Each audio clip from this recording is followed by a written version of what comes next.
What a pleasure. I'm joined by IACP Chairman Rick Smith. Rick, welcome. Thank you, it's good to be here. Thanks very much indeed for taking the time to join us today. It's obviously a pleasure to be here. It's important work. Big day, isn't it? It's the Foundation Gala tonight, isn't it? It is tonight. It's our 26th year, and tonight we'll be celebrating some of the great work that police officers have done, both in the heroic things they do with the Police Officer of the Year Award, and then also we'll be talking about some officers who've made some significant sacrifices and been traumatically injured on the job. So for those people watching who don't know, what does the foundation do? So the IACP Foundation has been around for, like I said, 26 years. It's had a general mission of supporting initiatives of the IACP. And what we've done in the last year is really tried to focus down on where we can make the biggest difference. And so as we looked at the challenges facing the community of police officers, there's some great organizations that support the families of fallen officers. And there's other organizations that are doing great work on sort of helping rehabilitate their families after loss. But what we identified was a big missing was that there was no organization focused on the 14,000 officers that are injured every year, many of them traumatically.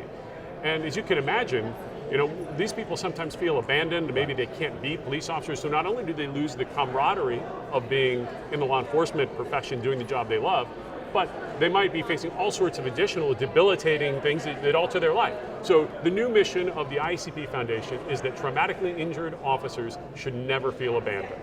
And so we've refocused, and we've got some great initiatives going to really help these people recover and rejuvenate their lives following these injuries. Give us some examples of some of those initiatives.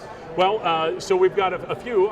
So the University of Phoenix has donated scholarships, as has Blower Corporation, so that these officers can receive sort of new training. They can go back and get a degree and some new job skills that might enable them to move on to a different career if they're no longer able to function in law enforcement.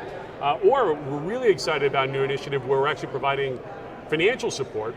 OnStar stepped forward this year and provided $100,000 that we were able to provide in 5 grants to 5 different officers at $20,000 each to help them with, again, rebuilding their lives.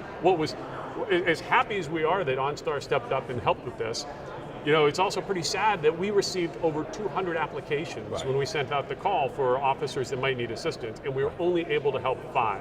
So as we build going into next year, obviously, we're really trying to ignite the community that supports law enforcement, that this is an important cause, and we need more people to step up like OnStar and help. Rick, following on from that OnStar example, have you got an example of a specific officer who's been helped with that program? Yeah, so let me give you one example that's just heartbreaking. So Officer Tim Jones from Park Forest, Illinois. This officer's a rookie. He's less than a year on the job. He responds to a call. And in the course of that call, he chases down and physically apprehends a subject who's able to draw a gun, and he shoots the officer in the head and in the chest. The officer's airlifted to a hospital, and his family's basically told he has less than 24 hours to live. Miraculously, he survives, but they say he's never going to regain consciousness. Guess what? He regains consciousness. They said he'd never speak again. Well, he's now recovering, he's speaking, he's regaining his abilities, but he will never be the same. I mean, this officer is going to have an altered life that is going to require a lot of support, financially, emotionally, and otherwise. And we were able to step up and support Officer Jones with a $20,000 grant, thanks to the help of sponsors who are stepping forward to support this important mission. So you're talking about building momentum, getting things moving even better than they're doing at the moment. There's 16,000 people from all over that community here. How can they get involved? Well, the way anyone can get involved is to, frankly, provide some donations and support. So if you go to iacp.org/foundation, anyone can donate. But we're also looking for more sponsors that can step up the way that Target and OnStar and ISRI and Blower and Lockheed Martin and Motorola and TASER that are donating money to the foundation, so that next year we can do a lot more than $100,000 like OnStar did to support these thousands of officers that will be injured in the next 12 months. Rick, it's been a pleasure. Thanks very much for joining us. Thank you.